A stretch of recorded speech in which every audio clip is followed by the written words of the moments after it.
আলী বললেন, ও ইহুদি ভাই, কি করলে তুমি কর্য দেবে বলো? এখন নিরুপায় হয়ে যেটা বলবো আমি সেটা করব। বলে, তোমার দুটো ছেলে আছে না? হযরত আলী বলছেন, নাম ইয়াখি, হ্যাঁ আমার দুটো ছেলে আছে।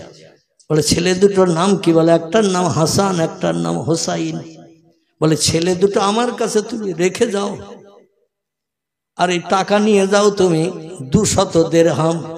কত? 200 টাকা। 200 টাকা সৌদি আরবের দিরহাম বলা হয়। 200 টাকা তুমি কর্জ নিয়ে যাও, আর দুটো ছেলের আমার কাছে আমানত স্বরূপ রেখে যাও। যেমন সোনা দানা বন্ধক রাখি আমরা, রাখি না অনেকে? সোনা দানা বন্ধক রেখে টাকা পয়সা নেই, আবার সমস্যা মিটে গেলে সোনা ফিরিয়ে নিয়ে আসি। কিন্তু ওর সুদ দিতে হয়, আবার শতকরা 3 টাকা, শতকরা 4 টাকা, শতকরা 2 টাকা, এইভাবে টাকা বাড়তি দিতে হবে যতদিন তুমি আসলটা শোধ না করবে।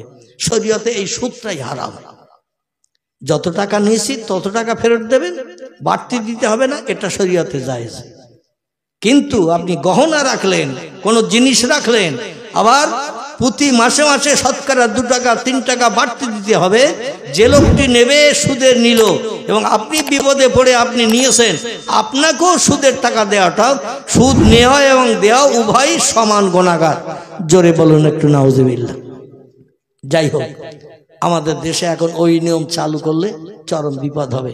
কেউ আর পয়সা দেবে না, দেবে না। যাই হোক, ওদিকে এখন যাব না।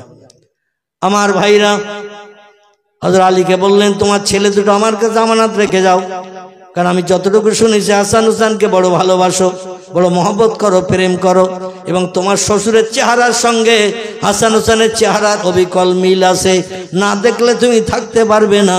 এই জন্য আমার ঘর থেকে তোমার ছেলেদের ফিরিয়ে নিয়ে যাওয়ার জন্য তুমি ব্যস্ত হয়ে পড়বে, তাড়াতাড়ি ফিরিয়ে নিয়ে যাবে, আর আমার 200 দিরহামের কর্জ আদায় করে দিয়ে যাবে। এই জন্য আমি তোমার হাসান হুসাইন দুটি ছেলে ছাড়া এমনি 200 দিরহাম দেব না। আলী চিন্তা শুরু করলেন, কি করি? চিন্তা করছেন দাঁড়িয়ে দাঁড়িয়ে, কি করি? ফাতেমা তো হাসান হুসাইন ছাড়া এক মুহূর্ত বাঁচতে পারে না। বলে, আমি একটু বাড়ির থেকে ঘুরে আসি, আমার বিবিকে একটু জানিয়ে আসি, নিজে নিজে কোনো সিদ্ধান্ত নেব না, আমার স্ত্রী যেটা নিতে বলবে সিদ্ধান্ত আমি সেটাই নেব। দৌড়ে হযরত আলী বাড়ি ফিরে এসেছেন। ফাতেমা বলছেন, মা হালুকে মাকবারুকে ইয়া যাওজি, প্রাণের স্বামীন কোন সুরাহা হলো নাকি? আলী বলছেন, নাম ইয়া জাওজাতি, এ প্রাণের বিবি ফাতেমা, এ সাইয়্যিদাতুন নিসা, तमाम দুনিয়ার নারীদের সরদারিনী, শোনো, ইহুদি টাকা দিতে রাজি হয়েছে 200 দিরহাম সংসার নির্বাহের জন্য, কিন্তু দুটি ছেলেকে আমানত রাখতে বলছে তার বাড়ি। আমি টাকা শুধু যদি নিয়ে আসি হয় তার যাব না, তার বাড়ি টাকা ফেরত দেব না, এই ধারণা করছে ইহুদি। এজন্য ছেলে দুটো তার বাড়ি রেখে এসে যদি আমি টাকা নিয়ে আসি, ছেলে ফিরে আনার জন্য আমরা ব্যস্ত থাকবো, তাড়াতাড়ি টাকার পরিশোধ হবে। এজন্য দুটি ছেলে ছাড়া টাকা দিতে চাইছে না। বলে, কতদিন? বলে, 1 মাসের সময় দিয়েছে, 1 মাসের ভিতরে টাকা পরিশোধ করতে হবে। হাসান হুসেনকেও ছেড়ে দেবে, আমাদের 2 ছেলে বাড়ি ফিরে চলে আসবে। হযরত ফাতেমা বলে, নিরুপায় হয়ে বলছেন, এছাড়া তো আর কোনো উপায় পাচ্ছি না, না খেয়ে অনাহারা হয়ে বাচ্চা দুটোকে মারা যাবে, ইহুদি বাচ্চা দুটোর খেতে দেবে তো? বলে, হ্যাঁ, ইহুদির বাড়ি থাকলে ইহুদি খেতে দেবে, ওদের খাওয়ার চিন্তা করতে হবে না, আমাদেরও সংসারটা 200 দিরহাম খরচ করলে আমরা ইনশাল্লাহ বেশ কিছুদিন চালাতে পারবো। আল্লাহ সুস্থ করলে আবার মজুরি খেটে অল্প অল্প করে দেনা পরিশোধ করব। আর 1 মাসের সময় নিয়েছি যখন, আর অসুবিধা নাই, 1 মাসের ভিতরে 200 দিরহাম আমি কিছু কিছু গস্তিত রেখে রেখে শোধ করে হাসান হুসাইনকে বাড়ি ফিরিয়ে আনবো। ফাতেমা বলেন, না মিয়া যাওজি, এ প্রাণের স্বামী, তবে তাই হোক, আপনার কথার উপরে কথা বলবো না। সংসারের এই দুশ্চিন্তা দূর করার জন্য, অভাব দূরীকরণের জন্য আপনি যে সিদ্ধান্ত নিয়েছেন, আপনার সিদ্ধান্ত আমি একমত হলাম। তবে সংসারে পরিচালনার জন্য যেটা আয় করে নিয়ে আসবেন, একটু কম কম সংসারে খরচ করে টাকা গস্তিত রেখে 1 মাসের ভিতরে ফিরে আনার চেষ্টা। হযরত আলীর চাল ছিল না, চুলো ছিল না, জায়গা ছিল না, জমি ছিল না, ব্যবসা ছিল না, কিছুই ছিল না। পয়গম্বরের বিবি হযরতে মাইশাতুল হুমায়রার উনানে যেদিন হাঁড়ি উঠত, সেদিন আলীর নসিবে কিছু জুটত। আলী 24 ঘন্টা পয়গম্বরের পাশে পাশে থাকার চেষ্টা করত। জোরে বলুন একটু সুবহানাল্লাহ। পয়গম্বর বিবিদের নিয়ে যখন ঘরের ভিতরে যেতেন, আলীর তখন বিয়ে হয়নি, আলী দরজার সামনে বাইরে থাকতেন, মানে নবী যখন যেখানে যায় আলী সঙ্গী হয়ে যায়, লেজের মতো জুড়ে জুড়ে পয়গম্বরের সঙ্গে থাকতেন। জোরে বলুন সুবহানাল্লাহ। এই আলীর সঙ্গে বিয়ে হয়ে গেল ফাতেমার। বিশ্বনবী মুহাম্মদ রাসূলুল্লাহ আলীর জন্য একটা ভাড়া ঘর ঠিক করে দিলেন, কারণ আলীর কোনো বসত বাড়ি ছিল না। মসজিদে নববীতে হযরতে আলী কালকাটাতে। নবী বলেন, আলী আজ আর মসজিদে নববীতে থাকলে হবে না, মায়েশার ঘরের দরজার সামনে শুয়ে থাকলে হবে না। ও আলী, আমার কন্যা ফাতেমারে তোমার সঙ্গে বিয়ে দিস। সংসার জীবনের সুখ ভোগের জন্য মেয়েরা ঘর কন্যা করবে, তাদের থাকার আশ্রয়স্থলের প্রয়োজন। এই জন্য জুলহলাই বলে একটি জায়গা আছে, মদিনা থেকে 8 কিলোমিটার দূর। কতটা দূর? মদিনা থেকে 8 কিলোমিটার দূর একটি জায়গার নাম হলো জুলহলাই। ওখানে এখনো কিছু খেজুর বাগান আছে। বিদেশিরা যখন মরুভূমির পথ পাড়ি দেয়, খেজুর গাছের গায়ে উটগুলো ঘোড়াগুলো বেঁধে রেখে ওই গাছের তলার ছায়ায় বিশ্রাম করে। সামনে ফাঁকা, পিছনে ফাঁকা, ডাইনে ফাঁকা, বাঁয়ে ফাঁকা, কোনো ঘর বাড়ি বসত বাড়ি টাড়ি নাই। এই জন্য ওইখানে এসে বিশ্রাম করে একটু শান্ত হয়ে আবার চলে যায়। নবী বললেন, সেকালে মদিনার কিছু বস্তি মানুষেরা ছোট ছোট বাসা বাড়ি বেঁধে বসবাস করছে। আমি একজন সাহাবীর মাধ্যম দিয়ে খবর পেলাম একটা ঘর এখনো খালি আছে, ভাড়া দেওয়ার উপযুক্ত হিসাবে একটা ঘর খালি আছে, সে ঘরে লোকজন বাস করে না। আমি সাহাবীকে দিয়ে বলেছি ওই ঘরটা ভাড়া ঠিক করে দিতে। তোমাদের আলী যেতে হবে ফাতেমারে নিয়ে ওইখানে বসবাস করতে। জোরে বলুন একটু সুবহানাল্লাহ। আলী বললেন, ইয়া রাসূলুল্লাহ, আপনি যে তথ্য দেবেন আপনার তথ্য আমার জন্য শিরোধার্য। আপনি যেখানে যেতে বলবেন সেখানে যাব। তবে আগে যদি জানতাম মদিনা ছেড়ে এই দূরে 8 কিলোমিটার দূরে আমার যেতে হবে ফাতেমারে নিয়ে ঘর সংসার করতে, আমি বিয়ের পিড়িতে বসতাম না, আপনার কন্যা ফাতেমারে বিয়ে করতাম না। কারণ আমার মন বাঁচে না, প্রাণ বাঁচে না আপনা বিহনে। আপনি যেখানে থাকেন আমি সবসময় সেখানে থাকতে ভালোবাসি। জোরে বলুন একটু সুবহানাল্লাহ। নবী বলছেন, লা ইউমিনু আহাদুকুম হাত্তা আকুন আহাব্বা ইলাইহি মিন ওয়ালিদিহি ওয়া ওয়ালাদিহি ওয়ান নাসি আজমাইন। রাওয়াহু মুসলিম। আল্লাহর নবী সাল্লাল্লাহু আলাইহি সাল্লাম পবিত্র মুসলিম শরীফের হাদিসে জানিয়েছেন, লা ইউমিনু আহাদুকুম, তোমাদের ভিতরে ওই লোকটি কখনো ঈমানদার মুমিন মুসলমান হিসাবে বিবেচিত হবে না, মুসলমান হিসাবে সাব্যস্ত হবে না, হাত্তা আকুন আহাব্বা ইলাইহি, আমি মুহাম্মদ রাসূলুল্লাহ আমাকে যত সময় না পর্যন্ত সব ভালোবাসার থেকে বেশি না ভালোবাসবে। আমাকে যত সময় না পর্যন্ত বেশি ভালোবাসবে তত সময় পর্যন্ত ওই লোকটি পূর্ণ কামেলে মুমিন ঈমানদার হবে না। সাহাবীরা বলেন, ইয়া রাসূলুল্লাহ, বেশি ভালোবাসা বলতে কি বোঝায়? নবী বলছেন, মিন ওয়ালিদিহি ওয়া ওয়ালাদিহি ওয়ান নাসি আজমাইন। সন্তান যেমন তার বাপকে ভালোবাসে, বাপ যেমন সন্তানকে ভালোবাসে, মা যেমন মেয়েকে ভালোবাসে, মেয়ে যেমন মাকে ভালোবাসে, ভাই বোনকে ভালোবাসে, বোন ভাইকে ভালোবাসে, একজন আরেকজনকে রক্তের বাঁধনে যেমন বেশি বেশি ভালোবাসে, তার থেকে বেশি ভালোবাসা আমি মুহাম্মদ আমার সঙ্গে তৈরি করা না পর্যন্ত পূর্ণ ঈমানদার তুমি হতে পারলে না।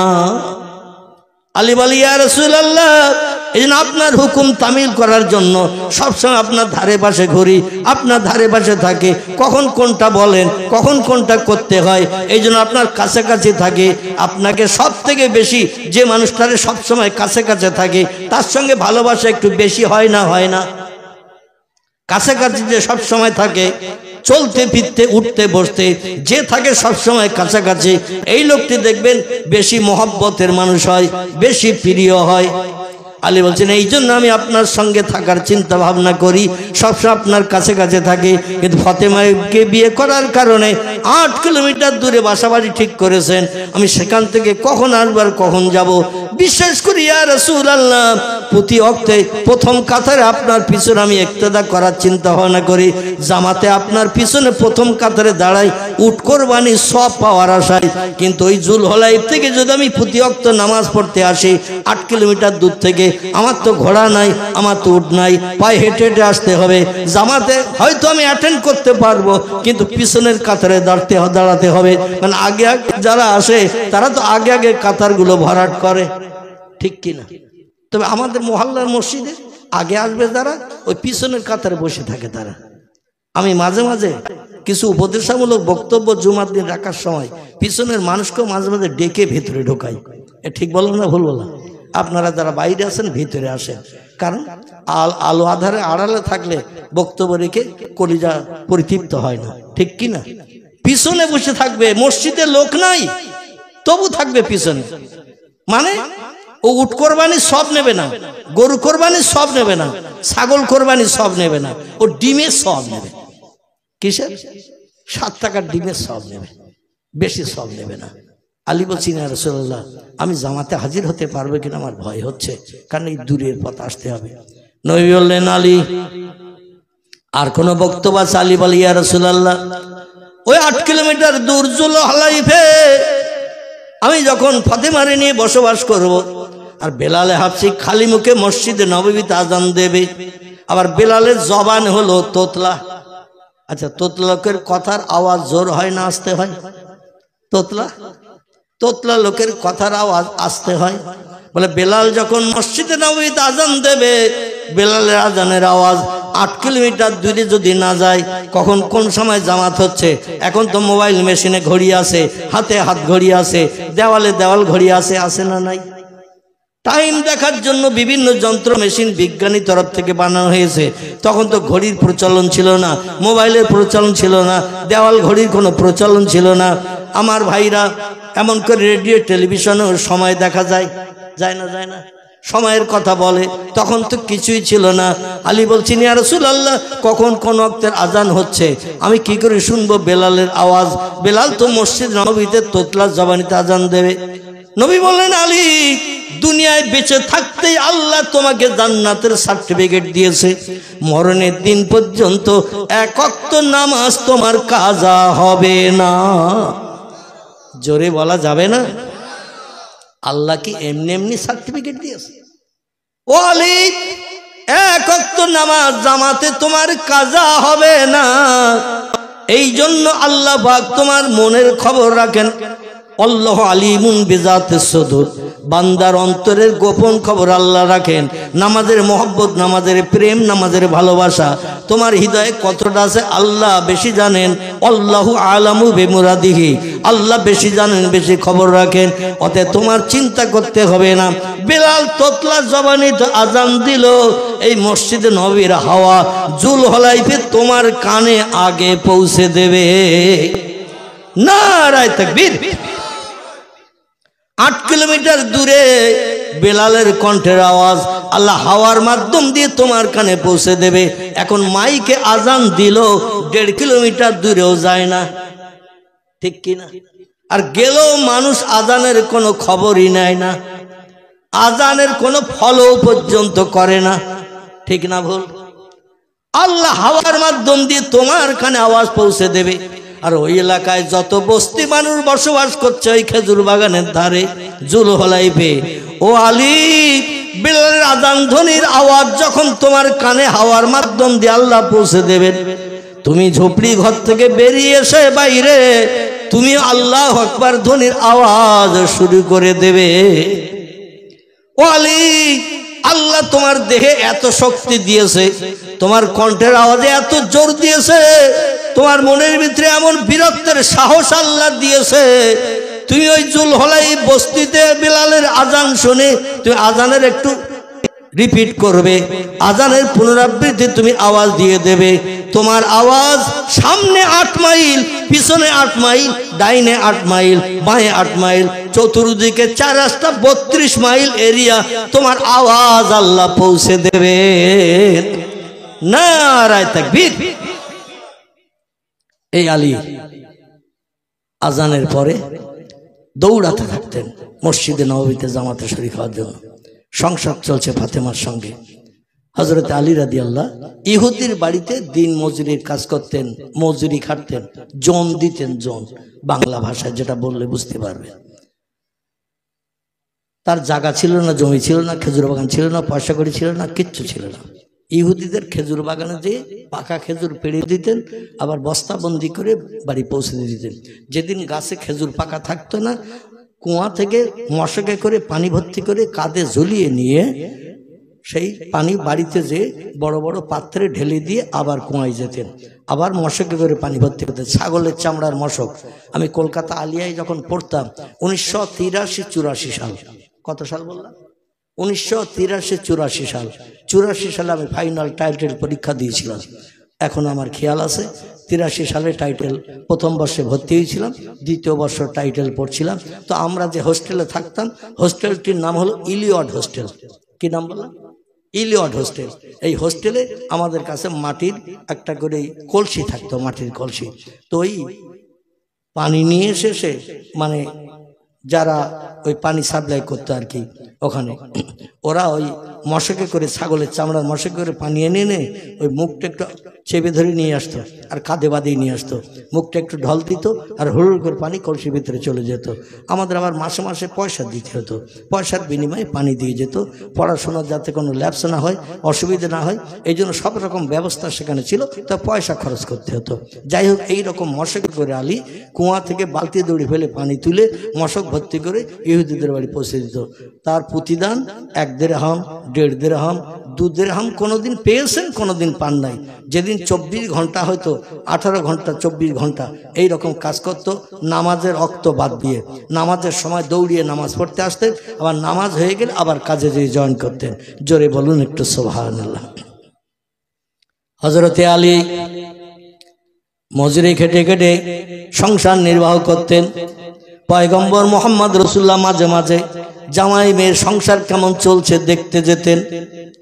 এক সময় হযরত আলীর জ্বর হয়েছে, জ্বর, যাকে আরবি ভাষায় বলা হয় বোখার। কি বলা হয়? বোখার। বোখার বাংলা ভাষা আমরা জ্বর বলি, জ্বর। এই জ্বর হয়েছে, এমন জ্বর 1 সপ্তাহ উঠতে পারে না। আচ্ছা, জ্বর হলে গায়ে শক্তি ক্ষমতা হ্রাস হয় না? হয় না? শক্তি ক্ষমতা লোপ পেয়ে যায়। মিষ্টি রসগোল্লা জোরে রুগীর দিলে দেখবেন ওর গালে নিম ফলের মতো লাগে। ঠিক বললাম না ভুল বললাম? মিষ্টি রসগোল্লা যদি কঠিন জ্বর হয়, 104-5 জ্বর, দেখবেন রসগোল্লা দিলেও তার গালে তিতো লাগে। কোনো ভালো জিনিস খেতে দিলে খেতে পারে না, শরীর জরাজীর্ণ হয়ে যায়। এই জ্বর হয়ে গেলে দীর্ঘদিন হলে 7-8 দিন একটানা জ্বর, কাজে যেতে পারে না, ফতেমার উনানে হাঁড়ি ওঠে না। দেখতে দেখতে 1 সপ্তাহ কাল উনানে হাঁড়ি ওঠে না। হাসান হোসেন মার কাছে দৌড়িয়ে খেলা করে চলে আসে, ইয়া উম্মি, ও আমার মা জননী, আর তো ক্ষুধার যন্ত্রণা সহ্য করতে পারছি না, 3 দিন হয়ে গেছে একটানা উনানে হাঁড়ি ওঠে না। হযরতে মা ফাতেমা বলে, তোমার নানার বাড়ি যাও, নানার বাড়ি যেয়ে দেখো কোনো সুযোগ সুবিধা আছে কিনা, কোনো খাবারের ব্যবস্থা আছে কিনা। 2 নাতি ইমাম হাসান হুসাইন রাদিয়াল্লাহু আনহুমা 2 জন দৌড়িয়ে ছুটে আসতেন নানার বাড়ি। নানিমা হযরতে মাইশাতুল হুমায়রা, উম্মে সালমা, উম্মে হাবিবা, জায়নাব বিনতে জাহাশ, জায়নাব বিনতে খুজাইমা, সাউদা, সুফিয়া, মাইমুনা, জাওয়ারিয়া, মারিয়া, এরা ছিল নবীজির স্ত্রীগণ। এদের বাড়িতে আসলে যে কোনো একজন স্ত্রীর ঘর থেকে কিছু না কিছু খাবারের ব্যবস্থা হতো। জোরে বলুন একটু সুবহানাল্লাহ। দেখতে দেখতে 7 দিন হয়ে গেছে, হযরত আলী কাজে যেতে পারে না। হাসান হোসেনকে ফাতেমা বলে, নানার বাড়ি যাও, নানি আম্মাদের কাছে যাও। হাসান হোসেন বলে, এক বাড়িতে কতবার যাব, কতবার যে হাত পাতবো, আমাদের কি মান সম্মান নাই? আমরা হলাম তাম দুনিয়ার যুবকদের সর্দার, আমাদের বিনা অনুমতিতে কোনো যুবক পুরুষ জান্নাতে যেতে পারবে না। আল্লাহ জান্নাতে যেতে গেলে আমাদের অনুমতির দরকার হবে। আর আমরা বারবার নানি মার কাছে আর নানি আম্মার কাছে হাত পেতে এইভাবে খাবার চাবো, ভিক্ষা করব, এটা আমাদের আর পছন্দ হয় না। আল্লাহ নবী বললেন ইসলাম শরীয়তের দুটি হালাল কাজ হলো সব থেকে নিকৃষ্ট। দুটি হালাল কাজ ইসলাম শরীয়তের সব থেকে নিকৃষ্ট হালাল, এর থেকে কম দরজার হালাল কাজ আর কিছু নাই। কাজটা হালাল, অবৈধ না বৈধ, তবে একেবারে নিকৃষ্ট হালাল, নিম্ন হালাল। সাহাবীরা বলেন মা হিয়া ইয়া রাসূলুল্লাহ, সেই কাজ দুটো কি কি? নিম্ন হালাল, যদিও হালাল যদিও ভালো, কিন্তু নিম্ন কাজ। কাজ দুটো কি কি? নবীজি বলেন এক নম্বরের কাজ হলো স্ত্রীরে তালাক দেওয়া। কি দেওয়া?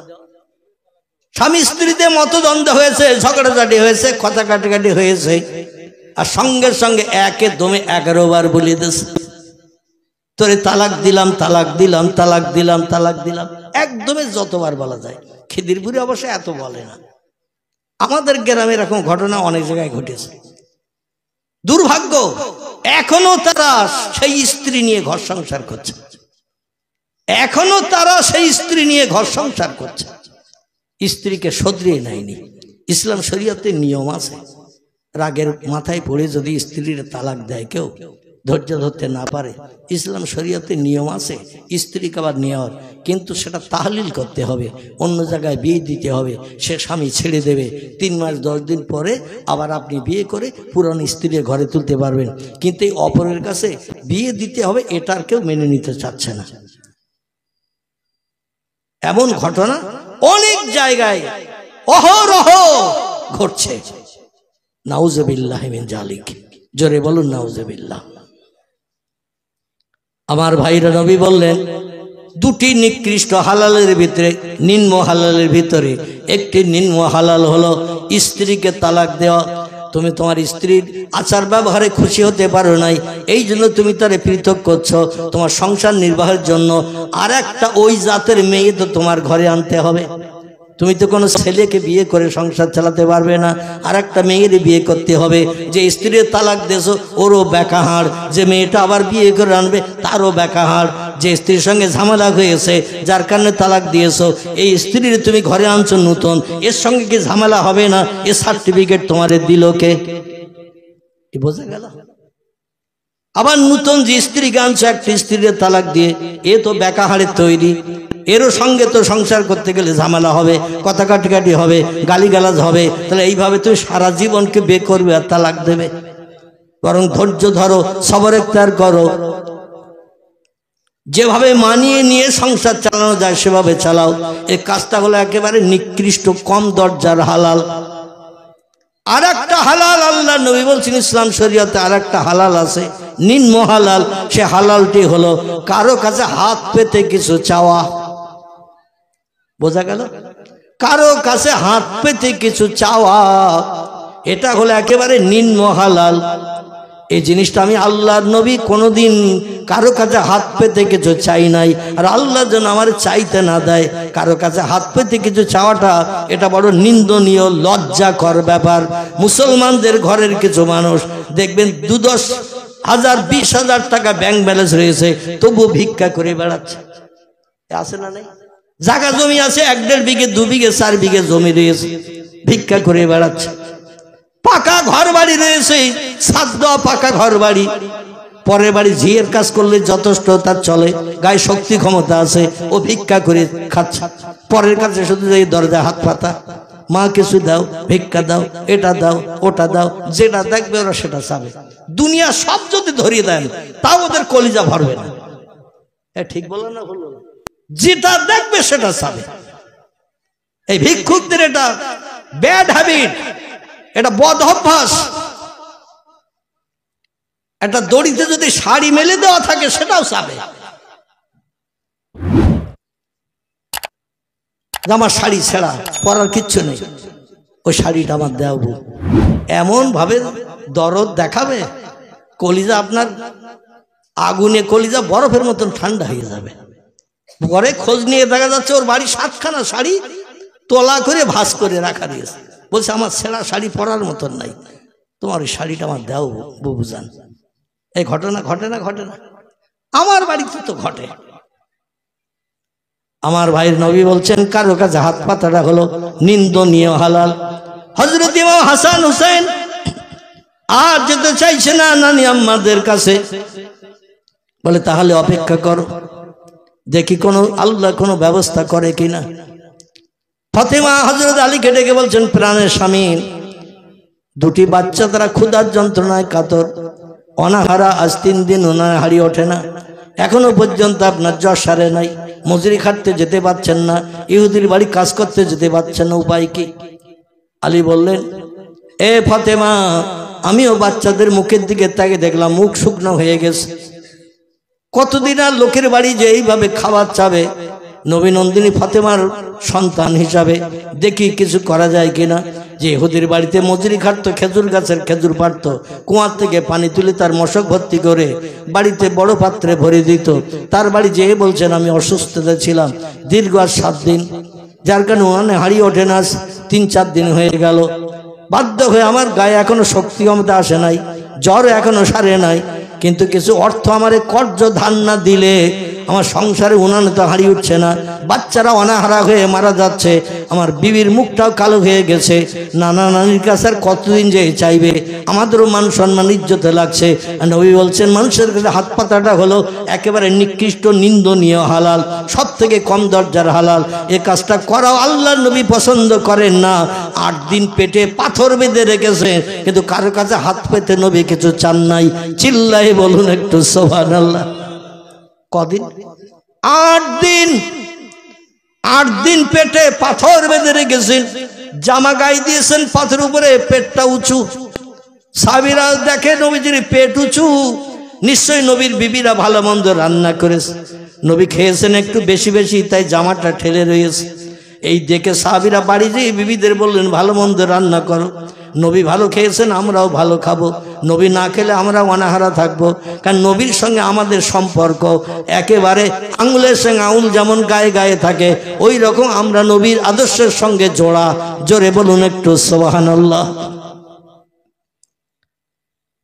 আমার ভাইরা, ইহুদি বলছেন আলী তুমি কি বলতে চাইছো বলো? বলে আমার কিছু টাকা কর্জ দাও, পরবর্তীতে মজুরি খেটে কাজ করে দেনা পরিশোধ করব। অনেকের যাদের জায়গা জমি আছে তাদের অনেকে লাখ জানা, মানে অটোমেটিক 1 মাস 1.5 মাস 2 মাস বছরের ভিতরে 2 দিন 5 দিন 10 দিন কাজ কামাই যায়। তাছাড়া বাকি একটা মানুষের বাড়ি কাজ করে এরকম লোক অনেকে আসে না? আসে না? অনেকে আছে একটা না কাজ করে তার বাড়ি, বিশ্বস্ত মানুষ, অন্য কাউরে কাজে না নিয়ে তারে কাজে নাই। আলী বলল পরবর্তীতে আপনার বাড়িতে আমি মজুরি খাটি, অন্য কোথাও তেমন কাজ করতে যাই না, আপনার কাজ না থাকলে অন্য জায়গায় কাজ খুঁজি, আপনার কাজ থাকলে আপনার কাজ করি। আপনি কম বেশি আমারে চেনেন, আমিও কম বেশি আপনারে চিনি। এখন আমি অসুস্থ জ্বরে পড়ে আছি, উনানে হাড়ি ওঠে না 7 দিন। কদিন? 7 দিন উনানে হাড়ি ওঠে না। এই জন্য আপনার কাছে আমার আপত্তি, আমার অনুরোধ, কিছু টাকা কর্জ দেন, ধার দেন, আমার সংসারও চালাবো, কিছু কিছু করে টাকা কেটে দিয়ে দিয়ে আপনার দেনা পরিশোধ করব। ইহুদি বলল আলী তুমি টাকা ধার নিয়ে যদি আমার কাজে আর না আসো, কোথায় তোমারে খুঁজতে যাব, কোথায় তোমারে তালাশ করব? বরং তুমি এক কাজ করতে পারো, কিছু আমার কাছে জামিন রেখে টাকা নিয়ে যাও, সেই জামিনের দিকে দৃষ্টি নিক্ষেপ করে কোনোদিন তুমি আমার টাকার ফাঁকি দিতে পারবে না। আমাদের দেশে দেখবেন এই ধরনের সুদের ব্যবসা প্রচলিত আছে, আছে না নাই? আমার 1 ভরি সোনা রেখে দেন, 20,000 টাকা দেন, আমি এই টাকাটা নিয়ে একটু আমার কাজে লাগাই, পরবর্তীতে আমি সোনাটা ফিরিয়ে নিয়ে যাব আর আপনার টাকাটা দিয়ে যাব। আছে না এরকম? অনেক অন্যান্য জিনিসপত্র কারো কাছে রেখে, অনেকে আমানত স্বরূপ কারো কাছে কোনো জিনিসপত্র রেখে টাকা পয়সা ধার কর্জ নেয়। কারণ এই জিনিসটা আমার কাছে রাখলে তুমি যে টাকা ধার নিয়েছো তোমার মনে থাকবে, টাকাটা ছাড়িয়ে নিয়ে যেতে হবে, কারণ জিনিসটার যে দাম তার থেকে কম টাকা তোমারে দিয়েছি। এই জন্য বেশি টাকা দামের জিনিস তোমার স্মরণে থাকবে, ফেরত নিয়ে তুমি যাবে, এই জন্য আমার টাকাটা আর মার যাবে না, এই জন্য কিছু আমারে দিয়ে যাও। আলী বলেন আমার ঘরে যদি কিছু থাকতো আপনার কাছে আমি আর কর্জ চাইতে, ধার চাইতে আসতাম না। সোনা নাই, রূপা নাই, টাকা নাই, পয়সা নাই, জায়গা নাই, জমি নাই যে বিক্রি করব। আমার শ্বশুর মশাই জুলহলাই বস্তিতে একটা ভাড়া বাড়ি ঠিক করে আমাদের বসবাসের জন্য দিয়েছেন।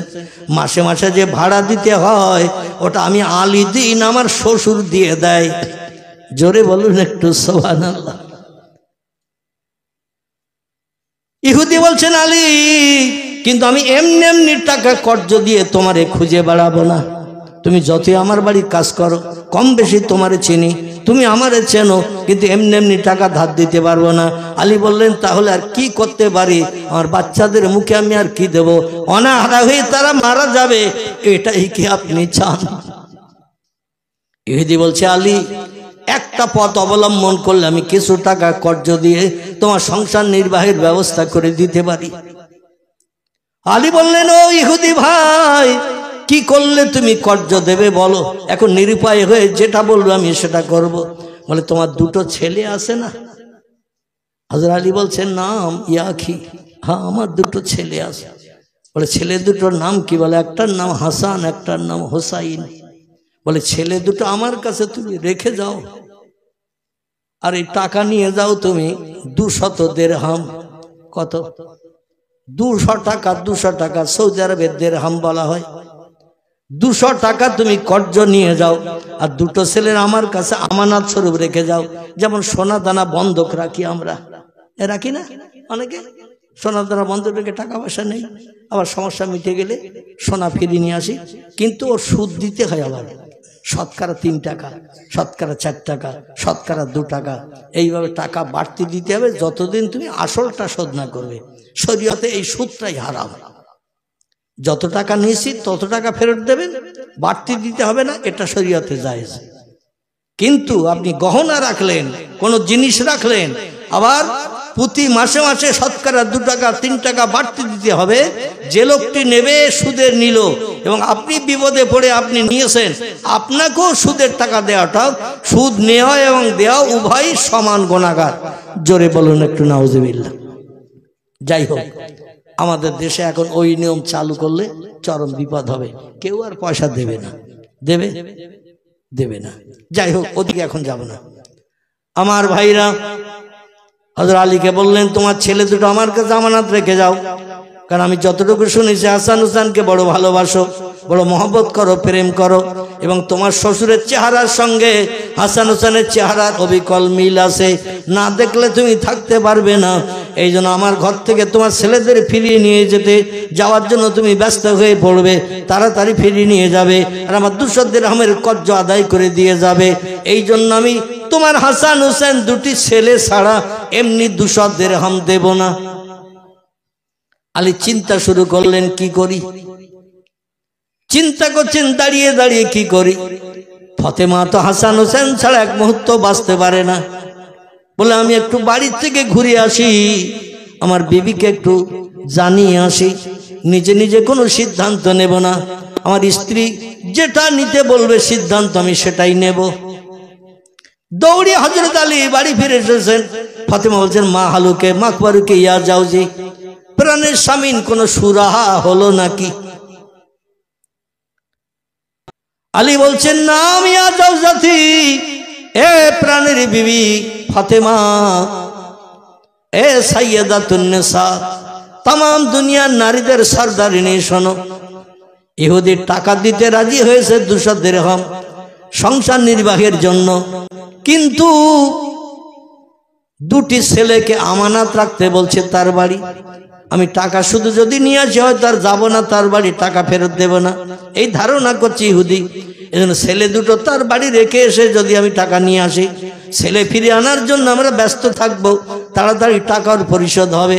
এজন্য দুটি ছেলে ছাড়া টাকা দিতে চাইছে না। বলে কতদিন? বলে 1 মাসের সময় দিয়েছে, 1 মাসের ভিতরে টাকা পরিশোধ করতে হবে। হাসান হুসেনকেও ছেড়ে দেবে, আমাদের 2 ছেলে বাড়ি ফিরে চলে আসবে। হযরত ফাতেমা বলে নিরুপায় হয়ে বলছেন এছাড়া তো আর কোনো উপায় পাচ্ছি না, না খেয়ে অনাহারা হয়ে বাচ্চা দুটোকে মারা যাবে, ইহুদি বাচ্চা দুটোর খেতে দেবে তো? বলে হ্যাঁ, ইহুদির বাড়ি থাকলে ইহুদি খেতে দেবে, ওদের খাওয়ার চিন্তা করতে হবে না, আমাদেরও সংসারটা 200 দিরহাম খরচ করলে আমরা ইনশাল্লাহ বেশ কিছুদিন চালাতে পারবো, আল্লাহ সুস্থ করলে আবার মজুরি খেটে অল্প অল্প করে দেনা পরিশোধ করব। আর 1 মাসের সময় নিয়েছি যখন, আর অসুবিধা নাই, 1 মাসের ভিতরে 200 দিরহাম আমি কিছু কিছু গোস্তিত রেখে রেখে শোধ করে হাসান হোসেনকে বাড়ি ফিরিয়ে আনবো। ফাতেমা বলেন, না আমি যাওজি, এ প্রাণের স্বামী, তবে তাই হোক, আপনার কথার উপরে কথা বলবো না। সংসারের এই দুশ্চিন্তা দূর করার জন্য, অভাব দূরীকরণের জন্য আপনি যে সিদ্ধান্ত নিয়েছেন, আপনার সিদ্ধান্ত আমি একমত হলাম। তবে সংসারে পরিচালনার জন্য যেটা আয় করে নিয়ে আসবেন, একটু কম কম সংসারে খরচ করে টাকা গোস্তিত রেখে 1 মাসের ভিতরে ফিরে আনার চেষ্টা করবেন। আলী বললেন, না আমি যাও জাতি, ওটা আমারে বলতে হবে না, তোমার বাবা আমারে বলেছে, আনা মদিনাতুল ইলমে ওয়া আলিউন বাবুহা, আমি হলাম জ্ঞানের শহর, আর ওই শহরের দরজা হলো হযরতে আলী। তোমার বাবা আমার নামে সার্টিফিকেট দিয়েছে, তাম দুনিয়ার মুসলমানদের ভিতরে, ইমানদার মোমেনদের ভিতরে আল্লাহ পাক পয়গম্বরের পরে আমার জ্ঞান সব থেকে বেশি দিয়েছেন। তাম পৃথিবীর মুসলমানদের ভিতরে পয়গম্বরের পরে আল্লাহ যদি কাউরে ইসলাম শরীয়তের জ্ঞান দিয়ে থাকেন, সে জ্ঞানটা আল্লাহ আমাকেই বেশি দিয়েছেন। জোরে বলুন একটু সুবহানাল্লাহ। অবশ্যই আমি চিন্তা ভাবনা রাখবো। ফাতেমার 2 বেটাকে বাবার সঙ্গে পাঠিয়ে দিলেন, যাও বাবা, তোমার বাবা তোমাদের নিয়ে যাচ্ছেন কোন এক জায়গায় কিছু দেখাতে। বললেন না যে তোমাদের 2 জনকে রেখে বাড়ি চলে আসবে কিছু টাকা কর্জ নিয়ে, তার বলেননি, বললে হয়তো তারা যাবে না। সংক্ষেপ কথা, আমার ভাইয়ের এই 2 জনকে নিয়ে এবার ইহুদির কাছে দিয়ে দিলেন। ইহুদি বলল, শোনো, 1 মাসের ভিতরে কিন্তু টাকা পরিশোধ করতে হবে। 1 মাসের ভিতরে 1 মাসের ভিতরে কিন্তু টাকা পরিশোধ করতে হবে। 1 মাসের ভিতরে যদি টাকা পরিশোধ না করো, তাহলে কিন্তু সন্ধ্যা গড়িয়ে গেলে, সূর্য অস্তমিত হয়ে গেলে হাসান হোসেন কিন্তু আর ফেরত হবে না। সন্ধ্যাবেলা সূর্য পশ্চিম দিকে অস্তমিত হয়ে গেলে হাসান হোসেন কিন্তু আর ফেরত হবে না। 1 মাসের ভিতরে তোমাকে টাকা পরিশোধ করতে হবে। আলী দিন মজুরি করে সংসার চালায়, কিছু কিছু অর্থ রেখে দিয়ে দেখতে দেখতে দেখা গেল 1 মাস হতে আর 1 দিন বাকি, 200 দিরহাম টাকা জোগাড় হয়নি। মাগরিবের নামাজ পড়তে গেছেন হযরতে আলী। আসরের সময় থেকে হযরত আলী নবী সাহাবীদের কাছে বলছেন, ভাইরা আমি একটু বিপদগ্রস্ত আছি, দুশ্চিন্তায় আছি, আমি একজনের কাছ থেকে 200 দিরহাম এনেছিলাম ধার করে, আজকের ভিতরে সন্ধ্যার আগে টাকা ফেরত দিয়ে দিতে হবে, কিন্তু আমি বহু মানুষের কাছে হাত পেতেছি, আমি অভাবী গরিব মানুষ বলে কেউ আমারে কর্জ দিল না। শেষ পর্যন্ত আমার হাসান হোসেন কি ঘরে ফেরত আসবে না। সবাই বলল, আমাদের কাছে এমন অর্থ নাই, টাকা নাই যে তোমারে দিয়ে হাসান হোসেনের উপকার করব, টাকা দিয়ে ইহুদির কাছ থেকে 2 বেটারে ফেরত নিয়ে আসবে, আমাদের তেমন পয়সা নাই। দেখতে দেখতে মাগরিবের আজান হয়ে গেছে, বেলাল হাবশী আজান ধ্বনি দিয়েছেন, আল্লাহর পয়গম্বর মাগরিবের জামাতে নামাজ পড়াচ্ছেন, আলী রাদিয়াল্লাহু কাতারে দাঁড়িয়ে গেছেন, হাসান হোসেন কিন্তু এখন ইহুদির বাড়ি। মাগরিবের নামাজ হয়ে গেল, পয়গম্বর নামাজ শেষ করে দিলেন, সাহাবীরাও নামাজ শেষ করে যা সে আপন আপন গন্তব্যে বাড়ি চলে যাচ্ছেন। হযরতে আলী মাথা নিচু করে চোখ দিয়ে ঝরঝর করে মসজিদে নববীর বারান্দা, মসজিদে নববীর জমির জায়নামাজের পাটি ভিজাতে শুরু করেছেন। কান্নার একটা আওয়াজ, কোন কোন করে আওয়াজ হচ্ছে।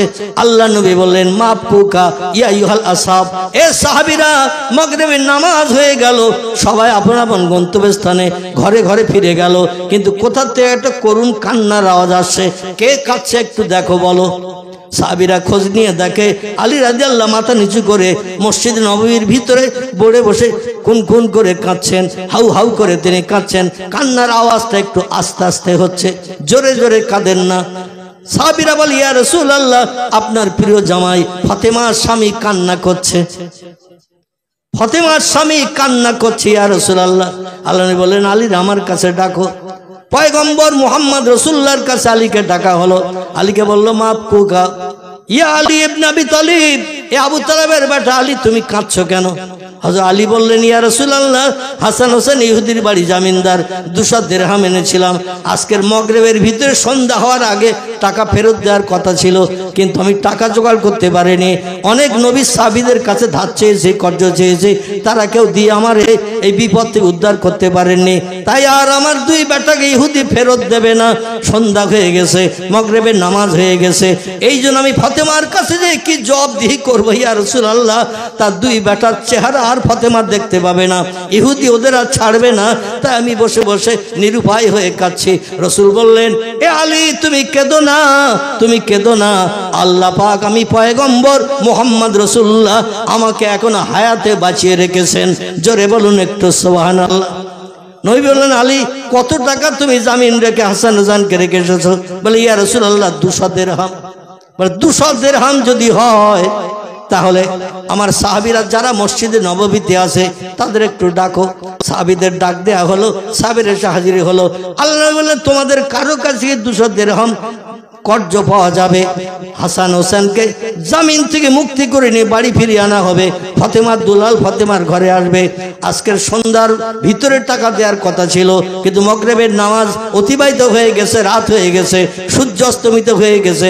200 দিরহাম তোমরা কে দিতে পারবে? নবী সাহাবীরা বলে, ইয়া রাসূলুল্লাহ, নামাজ পড়তে এসেছি খালি হাতে, আমাদের কাছে তো পয়সা নাই। ওসমান রাদিয়াল্লাহু যখন যেথায় যেতেন সবসময় কাছে পয়সা রাখতেন। জোরে বলুন একটু সুবহানাল্লাহ। এই জন্য তার নামের পাশে সার্টিফিকেট দেওয়া হয়েছে, ওসমান গনি, মদিনার ধনী। জোরে বলুন একটু সুবহানাল্লাহ। ওসমান বলে, ইয়া রাসূলুল্লাহ, আমার পকেটে পয়সা আছে, তো হাত দিয়ে দেখি কত আছে। বিসমিল্লাহ শরীফ পাঠ করে পকেটে হাত দিলেন, দিয়ে যা ছিল বার করেছেন, দেখা গেল 200 দিরহাম। জোরে বলুন সুবহানাল্লাহ।